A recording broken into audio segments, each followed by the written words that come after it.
if you are interested in learning about traditional astrology, I definitely recommend reading this book, Mastering Traditional Astrology by Michael A. Bryan.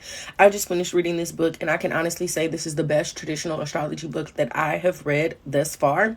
It's a very big book. It's over 600 pages, and it took me a couple months to actually hunker down on and finish.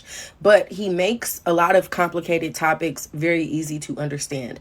I have been studying astrology for 4 years now, and some of these topics I've looked up myself. I've tried to do investigative research on, and the shit did not make no fucking sense. But me reading this book by him, he talks to you, he writes in very basic terms. I feel like he talks, he writes like he talks, because I also listen to his podcast, so I'm very familiar with him and his work. But he makes astrology, also I recommend his podcast, and he even has an online course, I believe. But he makes astrology so easy to understand, and this book is such an invaluable resource. Now, I will say, if you want to learn how to interpret a natal chart, this is not going to teach you how to read a natal chart, because he argues that you shouldn't learn natal astrology first. This book teaches, and this is the first book in a series, as you can say, is volume 1. This book is about just the basics, the concepts, how to understand astrology, what a chart means, blah, say, skip.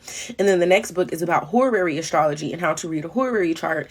And even at the end, he ties everything together to teach you how to kind of basically interpret a horary chart.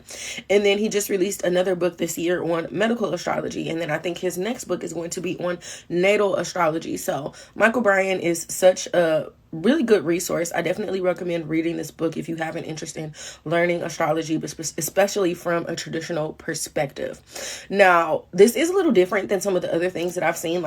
He uses a different house system. He does not use whole sign houses, but the book is still fantastic. Recommend it. 10 out of 10 book.